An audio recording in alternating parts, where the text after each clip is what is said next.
우리 한 절씩 교독하시겠습니다. 24절부터입니다. 내가 진실로 진실로 너희에게 이르노니 내 말을 듣고 또 나 보내신 이를 믿는 자는 영생을 얻었고 심판에 이르지 아니하나니 사망에서 생명으로 옮겼느니라.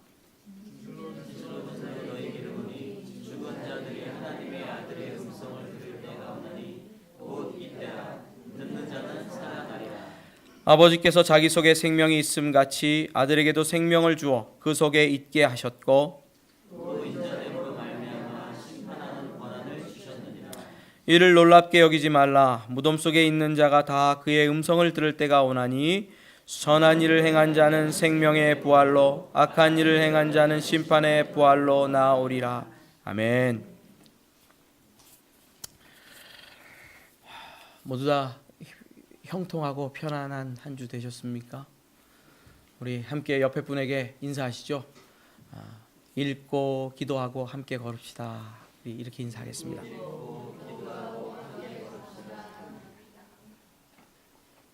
우리 2019년 표어죠. 읽고 기도하고 함께 걷자.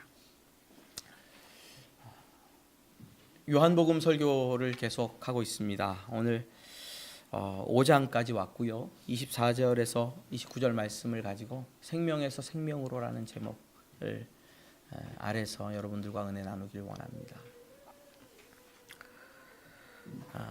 신앙생활에는 지도가 필요합니다. 내가 어디쯤 있는지 알아야 되죠. 저희 교회 이제 방문하시는 분들 중에 특히 이제 권사님들 같은 경우에는 근처에 오셔가지고 전화를 하세요. 어딘지 못 찾겠다고. 한번 가봤는데 못 찾겠다 이러면서 전화하시거든요. 근데 어떻게 설명해 줄 도리가 없는 거예요. 지금 그분이 어디 계신지를 잘 모르니까. 그래서 제가 권사님 지금 옆에 뭐가 보이세요? 물어봅니다. 그러면 어디 딴 데로 가시면 제가 도저히 그곳이 어딘지를 몰라요. 그러면 다시 처음부터 시작하시죠. 야탐역 1번 출구를 찾으세요. 그럽니다. 그럼 거기서부터 시작해가지고 이제 이정표가 뭐뭐 있어요. 야탑, 일동 동사무소, 우체국, 감자탕집, 또 왕로 이제 꺾어져서 들어오면 되는 거죠. 자, 전체적인 지도를 알고요. 그리고 주변에 뭐가 있는지를 알아야 지금 내 위치가 어디 있는지, 그리고 목적지를 할 때 어떻게 가야 될지 알거든요. 신앙생활 할 때도 마찬가지입니다. 우리가 설교를 통해서 듣게 되는 것 중에 대부분 삶의 비결들, 기도에서 응답 받고 또 하나님의 도우심을 구하자, 또 열심히 헌신하자, 이런 말씀들을 듣는데 매우 중요한 메시지들입니다. 그런데 그런 메시지들을 가지고 이제 신앙생활 하다 보면 갑자기 길을 잃을 때가 있어요. 기도 응답은 받는데요, 지금 내가 뭐 하고 내 신앙은 지금 어디쯤 왔는지를 잊어버릴 때가 있어요. 오늘 여러분들과 함께 나눌 신앙은 신앙생활의 시작과 끝 포인트, 굉장히 중요한 두 지점을 여러분들과 함께 나누면서 나는 지금 어떤 상태, 어디쯤에서 신앙생활을 하고 있는지, 그래서 뭐가 필요하고, 그리고 또 그래서 어느 쪽을 향해 나가야 되는지, 이런 것들을 여러분들과 함께 알 수 있는 기회가 되리라고 생각합니다. 요한복음의 목적, 지난주에도 우리가 함께 살펴봤습니다. 지난주 설교 영상은요, 우리 영상만 녹음이 되고 음성은 이 방송사고가 있어서 녹음이 안 됐습니다. 그래서 말만 이렇게 하는 게, 그거라도 원하시면 하지만 계속해서 설교는 되고 메시지가 계속 어떤 반복적으로 나올 테니까 걱정 안 하셔도 됩니다. 예수께서 제자들 앞에서 이 책에 기록되지 아니한 다른 표적도 많이 행하셨으나 오직 이것을 기록함은 너희로 예수께서 하나님의 아들 그리스도심을 믿게 하려 함이요 너희로 믿고 그 이름을 믿어 영생을 얻게 하려 함이니라. 요한복음 20장 30절 31절. 요한복음을 기록한 목적이 뭐냐? 요한이 그렇게 기록했죠. 뭐죠? 예수님이 하나님의 아들이심 그리스도이심을 믿고 그 다음에 뭐를 얻게? 영생을. 자, 그러면 신앙생활의 목적은 뭡니까? 결국 뭐를 얻는 거죠? 영생을 얻는 거죠. 예수 믿는 결론은 뭐예요? 영생, 생명을 얻는 거죠. 그렇죠? 신앙생활의 결론은 결론은 궁극적 결론은 단지 어떤 성령 충만함을 받아서 은사를 행하고 내적인 경험을 하는 게 목적은 아닙니다. 신앙생활의 결론은 예수님 믿는 결론을 예수님을 그리스도로 믿는 하나님의 아들로 믿는 결론은 기도해서 응답받아서 내 인생이 술술술술 잘 풀려가는 게 결론과 목적은 아닙니다. 이해가 되시죠?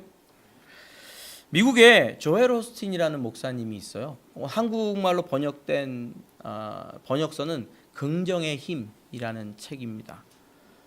근데 이 목사님은 번영신학이라고 하는 쪽으로 이 비판을 많이 받습니다. 복음이 없다.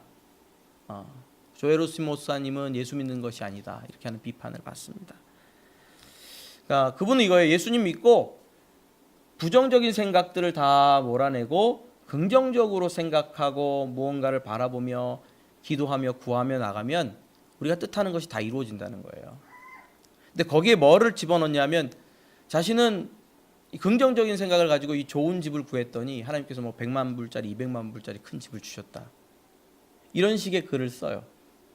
그래서 예수님을 믿고 잘 섬기면 예수님을 믿고 잘 섬기면 뭐가 되지 않을 수 없냐면 부자라든지 잘 사는 사람이 잘 되지 않을 수가 없다는 논리를 많이 사용을 합니다. 비판을 굉장히 많이 받고 있어요. 그러니까 예수 믿고 긍정적인 마음을 소유하게 되면 그것이 힘이 되는 거죠. 좀 누구랑 비슷하냐면 한국에서는 우리 조영기 목사님하고 톤이 조금 비슷합니다. 그래서 조엘 오스틴 목사님은 긍정적인 긍정의 힘, 그리고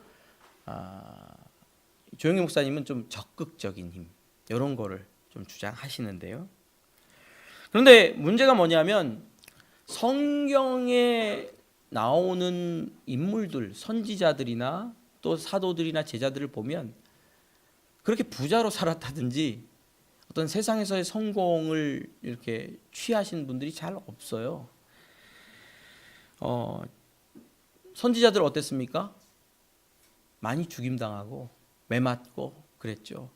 그런 걸 볼 때 야, 나도 이렇게 신앙생활 해야 되나? 이런 생각이 듭니다. 하다못해 제자들은 어땠죠? 예수님을 직접 만지고 만나고 함께 배웠던 제자들의 삶은 어땠습니까? 전도하고 선교하다가 순교지에서 순교하는 삶을 모든 제자들이 대부분 살았죠. 특별히 사도 바울은 자기의 삶에 대해서 삶의 여정에 대해서 이렇게 얘기를 합니다.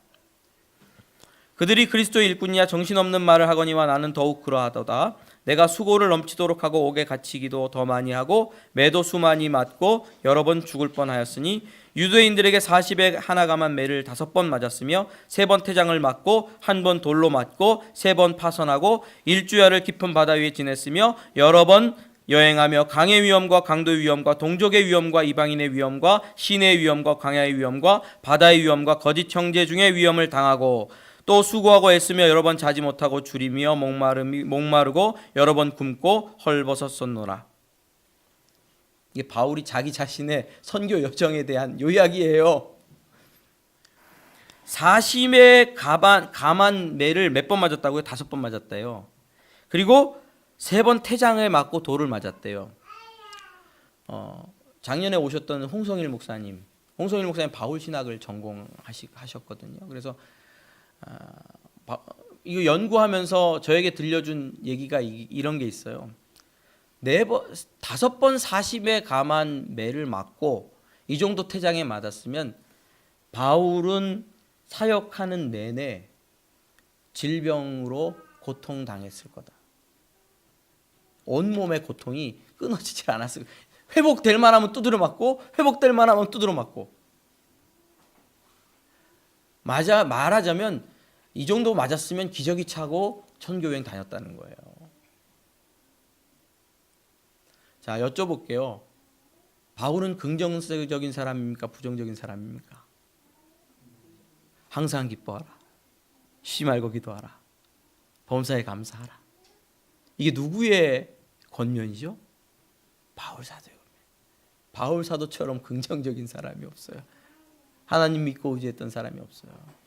그런데 그는 번영신학자들이 얘기하는 그런 삶의 모델, 성공과 성취, 물질적인 권력이나 세상적인 것들을 취할 수 없었어요.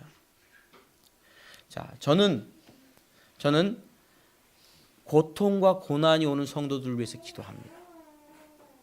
우리 교회 성도들의 물질적으로 풍성하도록 당연히 구합니다. 먹을 것과 입을 것 주시도록 구합니다. 그리고 하나님께서 우리 성도들의 건강을 지켜주시고 치료와 회복을 주시도록 기도합니다. 바울이 그랬던 것처럼 우리 교회 안에서 함께 기도할 때에 치유와 회복의 역사가 나타날 수 있다고도 믿습니다. 근데 그것을 신앙생활의 결론, 목적지다라고 생각하지는 않습니다. 좀 다른 문제입니다. 부수적으로 예수 그리스도를 하나님의 아들 그리스도로 믿으면 우리 안에 생명의 역사가 시작되고 그 생명의 역사를 따라서 어떤 때는 치료와 회복의 역사도 나타나고 어떤 때는 기도함으로 하나님의 응답을 받고 도우심을 경험하기도 합니다. 그렇죠? 그러나 어떤 때는 실패와 절망의 자리에 우리를 두실 수도 있습니다. 그건 누구의 뜻이죠? 하나님의 뜻이죠. 그러니까 돈, 명예, 권력, 성공이 신앙생활의 법칙으로 모든 성도들에게 다 주어지는 것은 아닐 수 있습니다. 여러분, 우리는 예수님을 믿음으로 생명을 가진 그리스도인입니다. 그것이 우리가 예수님을 믿는 믿음의 결론이거든요. 그 결론에 대해서 단지 세상 것들과 너무 섞어서 보다 보면 그런 생각이 들어요. 하나님이 나를 안 좋아하시나 봐. 내게 돈을 안 주시는 거 보니까 하나님이 나를 안 좋아하시나 봐. 목사님, 하나님이 나를 안 사랑하시나 봐요. 왜 이렇게 기도하는데 응답이 안 돼요? 사랑하셔서 응답이 안 되는 거예요. 사랑하셔서. 어떤 때는 그거 응답됐으면요.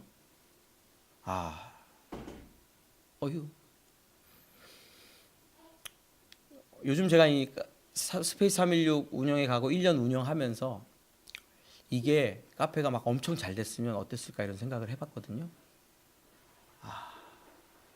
그런 생각이 들더라고요. 왜 이렇게 안 되게 하시나? 교회에서 하고 선교 위해서 쓰려는데 왜 이렇게 안 되게 하시나? 죽겠다. 근데 이유가 있으시더라고요. 너 그거 잘 됐으면 너 기도했겠냐? 너 그거 잘 됐으면 교만해졌겠지. 너 그거 잘 됐으면 그 사람들 교회 성도들이 여기 신경 썼겠냐? 하나가 됐겠냐? 서로 한 마음 모아서 열심히 하자 으쌰으쌰 했겠냐? 하나님의 뜻이 있는 거겠죠. 그러나 요런 돈, 명예, 권력, 그리고 어떤 성공, 성취 이런 것들을 가지고 우리의 신앙을 판별하기 시작하면 우리는 침륜에 빠집니다. 분명히 넘어지게 돼 있습니다. 왜? 나는 꼭 없는 게 하나는 있거든요. 다 있는데 없는 게 있거든요. 그럼 그것 가지고 하나님과 씨름하게 되면 왜 나는 없습니까? 하나님 날 사랑하시는 거 맞으세요? 이렇게 나오게 되어 있습니다.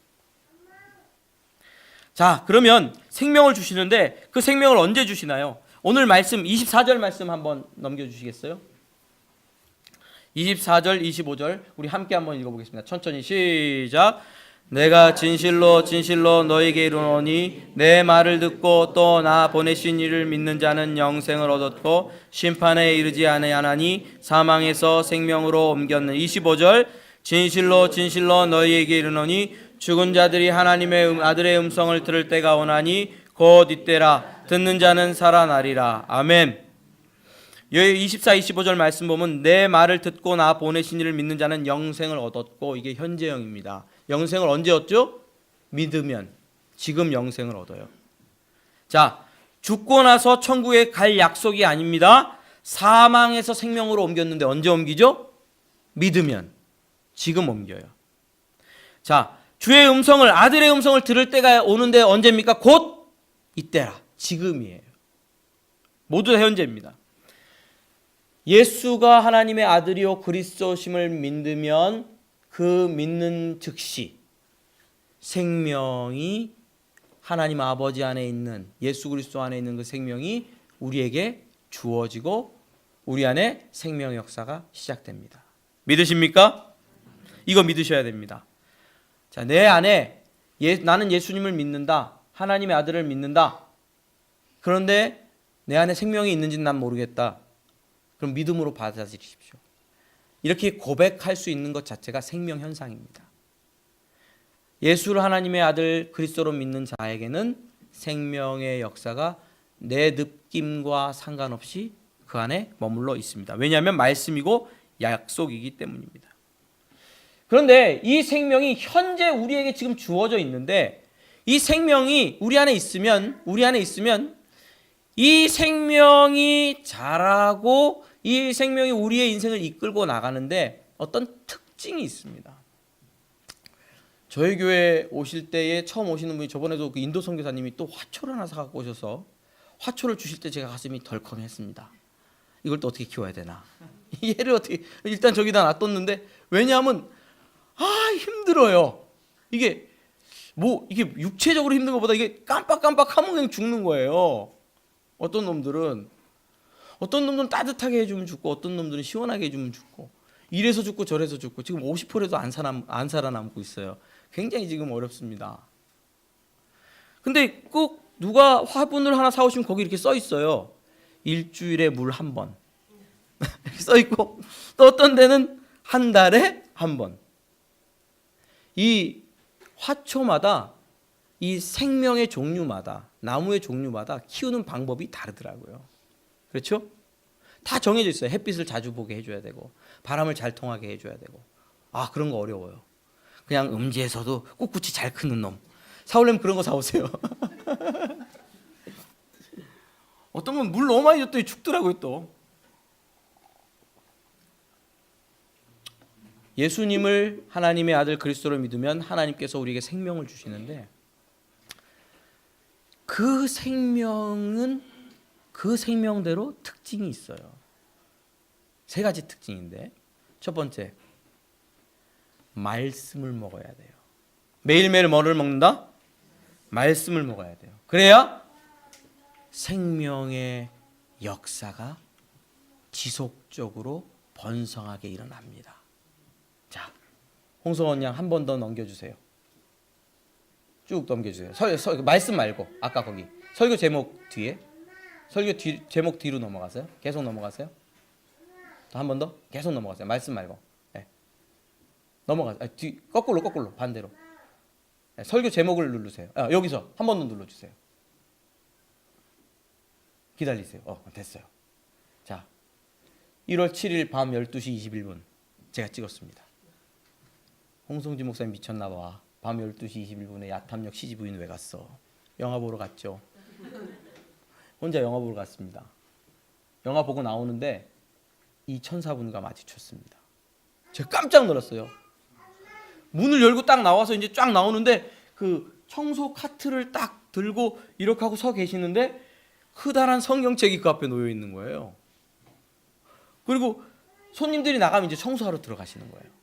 근데 기다리면서 성경을 이렇게 읽고 계시는 거예요. 밤 12시 21분에. 깜짝 놀랐어요, 제가. 야, 붙잡고 좀 물어보고 싶은데 참으로 그러지는 못하겠고, 얼른 뒤로 돌아서 제가 사진을 남겼는데 2개를 찍었는데 하나는 흔들렸고 하나는 저렇게 나왔어요. 밤 12시 21분 환경미화로 근무하시는 분인데 짬짬이 시간을 내서 큰 성경책을 펴서 읽는다. 그 시간에 말씀에 깊이 집중하고 말씀을 빨아들인다. 저 깜짝 놀랐습니다. 왜 저럴 수 있지요? 뭐 때문에 저럴 수 있죠? 우리 안에 있는 생명 특성 때문에 그래요. 우리 안에 하나님께서 주신 생명은 하나님의 말씀을 그리워하고 그 말씀에 가난하고 그 말씀 때문에 힘을 얻습니다. 그래서 자꾸 그 말씀에 갈급해요. 어떤 상황 속에서라도 말씀을 읽고 싶어요. 그 말씀이 없으면 안 돼요. 힘들고 지치고 어려운 순간순간에 더 뭐가 필요하죠? 말씀이 필요해요. 제가 예전에 좀 말씀드렸죠. 군대에서 신앙생활하다 넘어진 친구보다 더 회복된 친구가 많다고. 어려운 순간에 뭘 보니까? 조그만 성경책 여기 넣어갖고 다니면서 그 근무 시간에 몰래 보니까 회복이 되는 거예요. 김현덕 집사님 그랬죠 옛날에. 안 그랬어요? 그랬을 거예요. 내가 들은 것 같은데 옛날에. 군대 갔다 와서 충만하게 해가지고 온 경험을 내가 들은 것 같아요. 말씀을 그때 그 순간에 빨아들이는 거예요. 예수 그리스도께서 하나님 아버지로부터 우리에게 주신 생명은 하나님의 말씀과 반응합니다. 말씀을 먹고 자라갑니다. 말씀이 깊이 들어올 때에 성장합니다. 말씀이 없으면 성장 안 합니다. 배고파요. 말씀을 배고파서 먹고 계시는 장면을 우리가 볼 수 있습니다. 제가 누가복음 24장 31절에서 32절 읽어드리겠습니다. 그들의 눈이 밝아져 그인 줄 알아보더니 예수께서 그들에게 보이지 아니하시는지라 그들이 서로 말하되 길에서 우리에게 말씀하시고 우리에게 성경을 풀어주실 때에 우리 속에서 마음이 뜨겁지 아니하더냐. 자, 이거는 이제 올라가셔도 됩니다. 계속 이것만 보고 있으니까 몇 장 몇 절을 보고 계실까? 저도 크게 해가지고 봤는데 몇 장 몇 절인지 안 보이더라고요. 흐려서. 여러분, 엠마오로 가던 제자에게 예수님께서 나타나셨어요. 부활하셔서. 근데 이 제자들이 눈이 어두워갖고 예수님인지 못 알아보는 거예요. 부활하신 예수님이 나타나셨는데 못 알아봐요. 근데 예수님께서 그들에게 그리스도, 메시아가 고난당하고 죽고 사흘 만에 부활할 것에 관하여 모세와 선지자들의 글을 인용하면서 쭉 풀어주십니다. 말씀을. 그때 그들의 반응입니다. 눈이 열리고 그들이 서로 얘기하는 게 뭐냐면 그 말씀을 풀어주실 때에 우리의 마음이 뜨겁지 아니하더냐. 할렐루야. 이게 생명의 반응입니다. 평소에는 잘 몰라요. 내가 예수님 믿는지 안 믿는지. 내 안에 생명이 있는지 없는지 모를 수도 있어요. 진리의 말씀이 선포되는 그 순간 말씀이 들려질 때에 아멘으로 믿어지고 마음이 뜨거워지고 깨닫게 되고 그 말씀을 향하여 도전하게 되는 역사들이 일어나게 됩니다. 이게 생명의 반응이에요. 한번 여쭤볼게요. 제 설교가 무슨 명설교는 아니잖아요. 얼기설기. 명설교라고 생각해 주셔도 됩니다. 꼭 안 되는 건 아닙니다. 그러나 진리의 말씀이 선포된다고 저는 믿습니다. 이 말씀과 여러분들이 반응되고 있습니까? 아니, 여러분들 안에 있는 예수 그리스도의 생명이 하나님이 부어주신 그 생명과 이 말씀이 반응되고 있습니까? 한번 물어보시길 바랍니다. 저랑 성경 공부하면서 함께 신앙생활했던 형제 자매들 중에 몇몇이 이런 고백을 했습니다. 왜 이렇게 뜨거워지죠? 뭐 온도계를 넣었다 뺐겠어요? 띠 하고 쟀겠습니까? 아니죠. 마음이 뜨거워지는 거죠. 왜요? 진리 때문에. 말씀이 공급될 때에 그 안에 있는 생명이 불일 듯 일어나는 거죠. 여러분, 바이블 타임 읽고, 그렇죠? 읽고 기도하고 함께 걷자 중에 읽고 말씀과 여러분들 반응하시길 바랍니다. 바이블 타임 2, 3일 일주일 꾸준히 할 때에 달라져요. 표정이. 정말로 표정이 안 달라지나요? 달라져요. 마음 자세가 달라져요. 태도가 달라져요. 내 영혼이 자라가는 것을 경험하게 됩니다. 또 생명은 어떻게 반응하냐면 기도라는 호흡을 통해서 반응합니다. 기도라는 호흡을 통해서. 제가 책을 한 권 소개하려고. 이게 방선호 성도교회 장로님이신데요. 방선호 장로님이 쓴 일터행전이라는 책입니다. 일터행전. 사도행전 끝나고 그 다음으로 일터행전. 네. 이랜드 사목이셨고 직장사역연구소에 계시는 방성기 목사님 동생이신데 대학 졸업하시고 대한항공에서 근무하시다가 이제 퇴사하시고 지금은 명지대학교에서 또 이제 일을 하시고 계시거든요. 근데 일터에서 본인이 있었던 일, 전도하고 선교하고 또 견뎠던 일들에 대해서 차근차근 너무 잘 쓰셨어요. 방성기 목사님께서 이 책을 읽는 게 내 강의 듣는 것보다 낫겠다. 이렇게 추천서를 썼어요. 근데 여기 제가 보면서 재밌었던 게 이분은 단숨 기도라고 표현했어요. 단숨 기도. 단숨 기도. 어렵고 힘들 때 직장에서 막 어렵고 힘든 거예요. 막 이게 뭐 어떻게 할 수 없는 그런 상황 속에서 주님 도와주십시오. 묵상하는 거 있잖아요. 주님 도와주십시오. 하나님 이 시간에 피할 길을 주십시오. 지혜를 주십시오. 하면서 그 단숨 기도를 했을 때 하나님께서 붙드시고 응답하셨던 일에 대해서 또 쓰고 있어요. 참 재밌게. 여러분 한번 읽어보시면 큐티에 대해서도 말씀에 대해서도 신앙생활 전반에 대해서 본인이 있었던 일들 또 마음 먹었던 일들에 대해서 기록하고 있으니까 한번 빌려가셔서 읽어도 좋겠습니다. 사서 보셔도 좋고요. 단숨 기도 짤막하게 기도하는 거죠. 우리의 인생은 기도로 누구와 교제하게 되죠? 하나님과 교제하게 돼요. 왜냐하면 하나님의 생명이 우리 안에 머물러 있기 때문에 그렇습니다. 자, 그런데 단숨 기도는 어떤 내용이 있는 기도잖아요. 근데 칼바르트 같은 기도라는 책을 제가 보니까 거기서는 저한 칼빈의 기도에 대한 일을 이야기하면서 이런 식으로 표현하고 있습니다. 말이 있어야만 기도는 아니다. 그러니까 우리의 태도, 마음 자세, 그렇죠? 일터나 어디서든지 우리의 태도와 마음 자세가 누구를 바라보고 있으면 하나님을 바라보고 있으면 그것이 기도가 되는 거죠. 그런 언어가 없는 기도에 대해서도 얘기하거든요. 성령 안에서 항상 깨어 기도하라. 항상 어떻게 기도하죠? 계속 말하면서 다닐까요? 중얼중얼. 좀 미친놈인가 봐. 미친 사람인가 봐. 중얼중얼. 뭐 그럴 수도 있죠. 근데 말을 하지 않아도 마음과 생각과 뜻을 하나님 앞에 열어놓고 하나님과 교제하는 기도가 성령 안에서 그리스도인들 가운데 가능합니다. 예전에 부흥 강사 목사님들이 설교해 주실 때 꼭 그랬어요. 기도가 호흡이다. 영혼의 호흡이다. 숨을 쉬어야 된다. 기도해야 된다. 강조하셨거든요. 맞는 것 같아요. 기도할 때에 우리 안에 있는 생명이 하나님과 교제하고 하나님의 뜻을 깨닫고 하나님의 뜻대로 달려갈 힘을 얻고 능력을 얻습니다.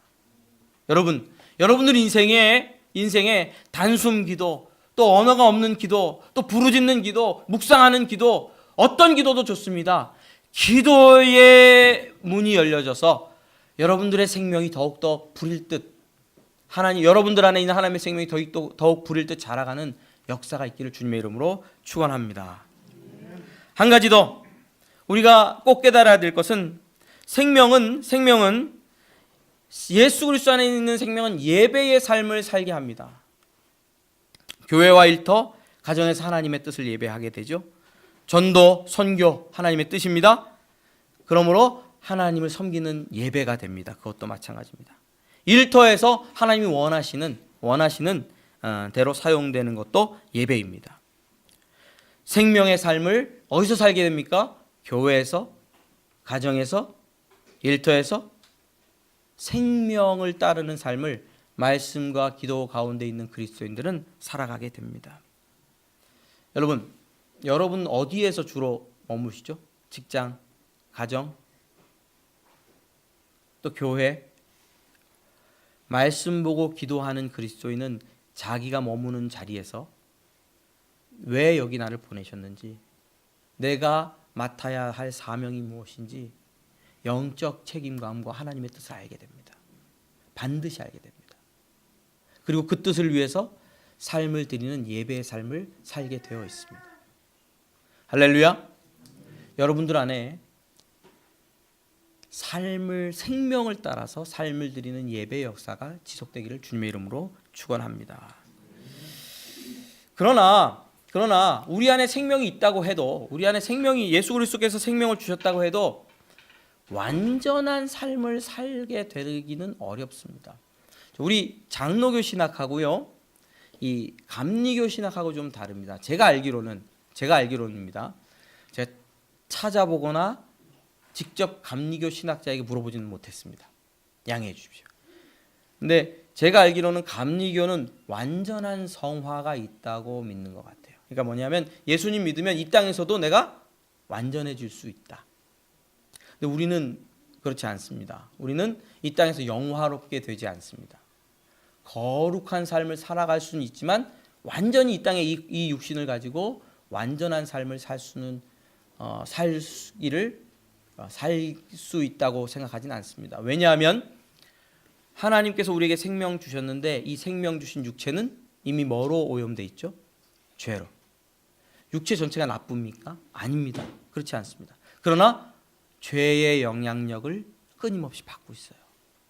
그래서 하나님이 주신 생명과 내가 아담으로부터 물려받은 생명이 부딪히는 일이 우리 안에서 끊임없이 일어납니다.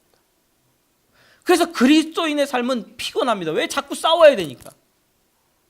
예수 안 믿었을 때는 상관없던 일이, 아무렇지도 않게 행하던 일이 예수 믿고 나니까 문제가 되는 거예요. 그게 자꾸 문제가 되는 거예요. 귀찮은 거죠. 힘든 거죠. 이게 자꾸 부딪히니까 그렇습니다. 그래서 여러분들의 인생에 여러분들이 죄 때문에 고통당하고 죄의 문제 때문에 고민하고 또 때때로는 그것 때문에 탄식해요. 아, 주님, 나는 왜 이런 습관적인 죄를 이길 수 없습니까? 주님 도와주십시오 하는 탄식이 막 나와요. 자, 그러면 그리스도인입니까? 아닙니까? 그리스도인이죠. 근데 이런 사실을 모르면 나는 그리스도인이 아닌가 봐. 나는 예수님을 안 믿나 봐. 나는 예수님이 안 도와주시나 봐. 이런 고백을, 잘못된 고백을 할 수 있다는 거죠. 마태복음 5장에 심령이 가난한 자 있습니다. 왜 가난하죠? 자, 왜 애통하죠? 왜 애통하죠? 뭐 때문에 애통하죠? 왜 의에 줄이고 목마르죠? 이게 그리스도인의 안에 있는 생명 현상이거든요. 말씀에 가난하고 의로운 행동들에 가난하고, 근데 내 안에서 뭐가 없어요? 의로운 행동이 없는 거야. 의로운 행동이 없는 거야. 착한 일 한 번 하면 그래. 아우, 나는 오늘 착한 일 한 번 했어. 잘했어. 그리고 뭐죠? 마음이 교만해지고 한 번 성공하고 넘어지는 게 더 심해요. 그러니까 내 안에서 의로운 행동을 찾지 못하기 때문에 애통할 뿐만 아니라 의에 줄이고 목마른 상태 속에서 끊임없이 하나님 앞에 나아가는 것이 예수 그리스도의 생명을 받은 사람들의 삶의 모습입니다. 여러분들 안에 이런 모습이 있다면 예수 그리스도의 생명이 여러분들 안에 있는 겁니다. 할렐루야.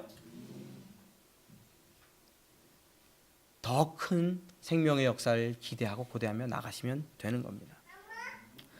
그런데 우리 안에 이런 현재 주어진 생명은, 현재 주어진 생명은 다른 영원한 생명을, 온전한 생명을 낳습니다. 자, 따라해 보세요. 생명에서 생명으로, 생명에서 생명으로. 제가 아주 전형적인 이야기를 할 텐데, 아주 전형적인 비유입니다. 자, 송충이가 나비가 되는 거 보셨습니까? 송충이가 요즘 디스커버리 채널이나 요즘 구글 쳐보면 다 나와요. 송충이가 어떻게 이제 번데기에서 나비로 되는지. 근데 그런 과학적 사실을 빼놓고 그냥 어린이들의 마음으로 오늘 비유를 들어주시면 좋습니다.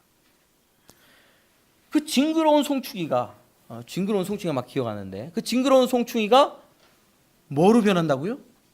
나비로. 완전 비약적인 변화잖아요. 나비를 보면서 어떻게 송충이를 상상합니까? 그 털 숭숭 나가지고 그게 이렇게 떨어져가지고 이렇게 들어가면, 우리 딸들이 어렸을 때는 송충이를 여기다 올려놓고 귀여워 이랬습니다. 쟤네들이 옛날에는. 진짜 그랬어요. 근데 요즘은 징그럽다고. 귀엽다고 막 그러고 놀더라고. 어쨌든 송충이와 나비의 변화를 생각해 보세요. 완전 비약적인 변화죠. 자, 송충이와 나비는 생명은 같습니까? 다릅니까? 그 안에 있는 생명은 같죠. 근데 모양은 하나는 징그러운 송충이, 하나는 아름다운 나비. 꽃 사이를 다니면서 날갯짓하는 나비들. 우리 안에 예수 그리스도의 생명이 있어요. 믿으십니까?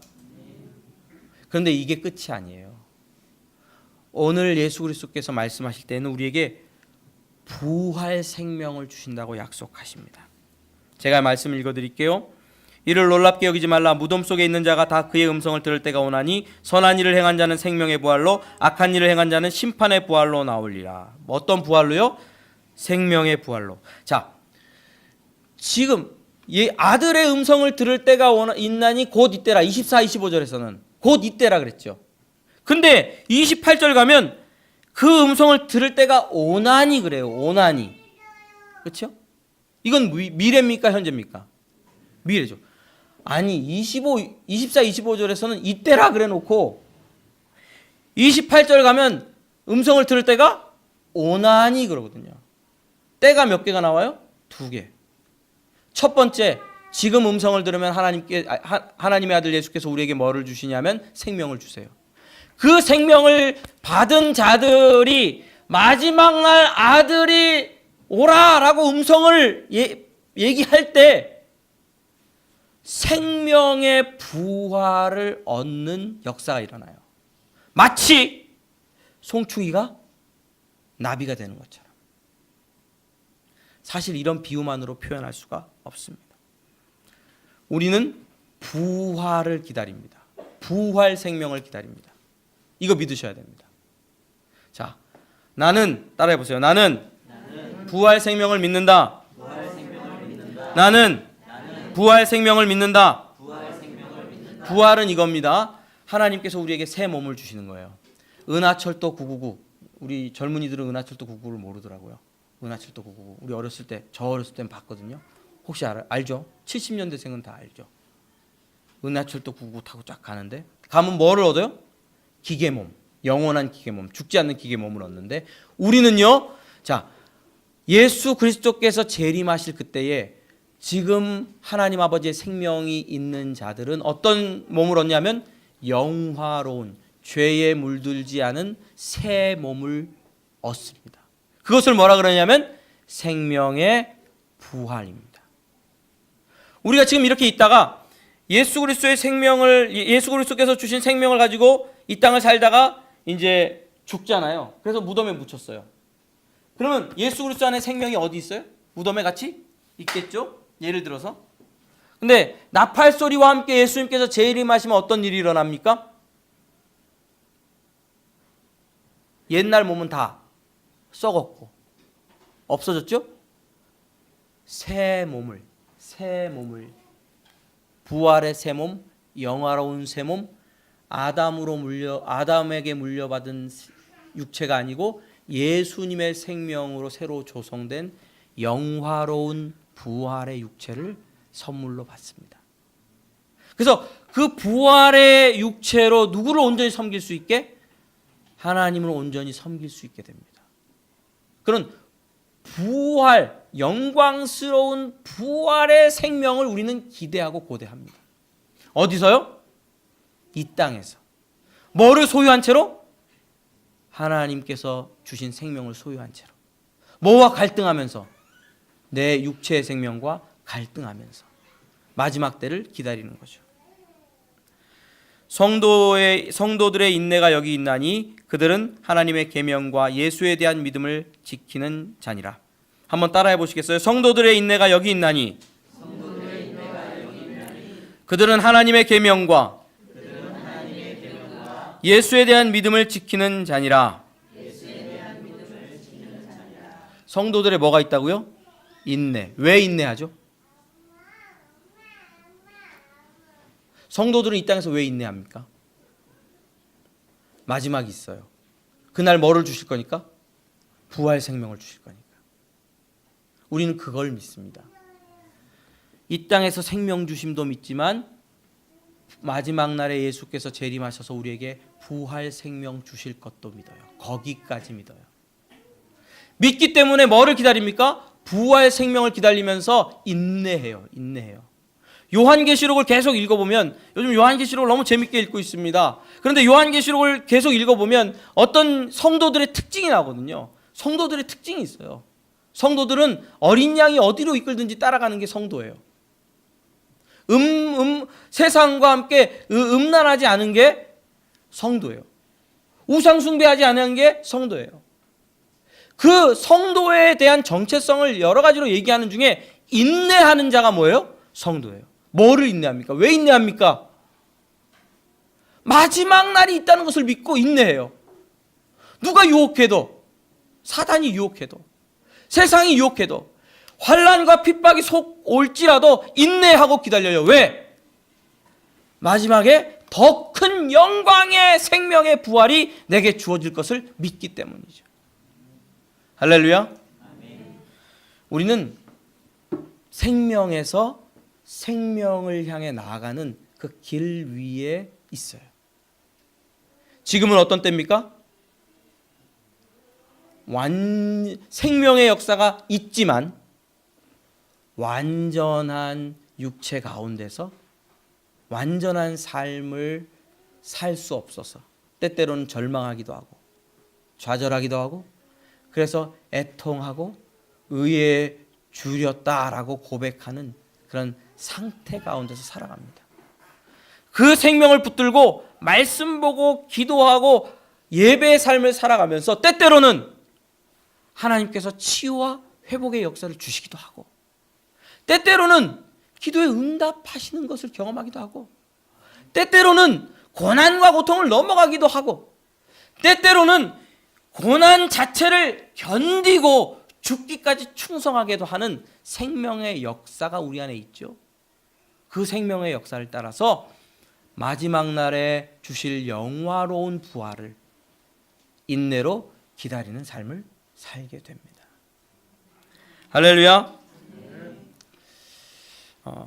한 분이 어떤 목사님인데 제 설교를 이제 동영상을 초반기 한 3, 4개월 아브라함의 하나님 거기까지 이제 좀 설교를 듣고 중반부를 듣고 나서 저한테 그러더라고요. 너무 긴장한다. 그러니까 너무 긴장감이 있다. 처음부터 끝까지 너무 긴장감이 있다. 뭐예요? 딱딱하다는 얘기예요. 그래서 참 맞다. 좀 더 부드럽게 해야 되겠다. 이런 생각을 했거든요. 내용도 좀 딱딱하고 너무 신학적이고 또 뭐랄까요? 너무 실제적인 삶이나 이런 것들을 다루지 않는 것 같은 그런 느낌 저 스스로도 들 수 있거든요. 자, 그런데 기초공사는 튼튼할수록 좋습니다. 할렐루야. 기초할 때는요, 쇠 철근을 두꺼운 거를 받고 기둥을 세워가지고 딱딱하게 해야 돼요. 거기다가 아직 페인트도 안 칠했고 모냥 낼 때가 아니에요. 1년 동안 설교했고 앞으로 좀 지나가면서 주제별로도 좀 설교를 하겠지만 여러분, 오늘 이런 또 지난주와 같은 좀 기초가 되는 메시지들에 대해서 여러분들 다시 한번 들어보시고 또 점검해 보시면 여러분들 신앙의 어떤 기본이 더욱 튼튼해질 수 있으리라 믿습니다. 자, 생각 있으시면 이것도 같이 읽으시면 조미료처럼 재미가 있을 겁니다. 자, 기도하겠습니다. 하나님 감사합니다. 우리에게 생명 주셨고 또 부활의 생명도 주실 줄 믿습니다. 오늘 주신 그 생명을 따라 말씀과 기도 가운데 깨어서 예배의 삶을 살게 하시고 저 부활 생명을 기대하고 소망하면서 인내의 삶을 살아나갈 수 있도록 도와 주시옵소서. 지금 내가 어느 편의 위치에 있습니까? 주님, 왜 감사하지 못하고 왜 원망하고 왜 우리가 주 앞에 넘어져 있습니까? 하나님께서 이미 우리에게 생명 주셨다고 하는 사실에 감사하면서 더 주 앞에 기도하며 나아갈 수 있도록 축복해 주시고 승리의 길 걸어갈 수 있도록 성령으로 함께하여 주옵소서. 예수님의 이름으로 기도드립니다. 아멘.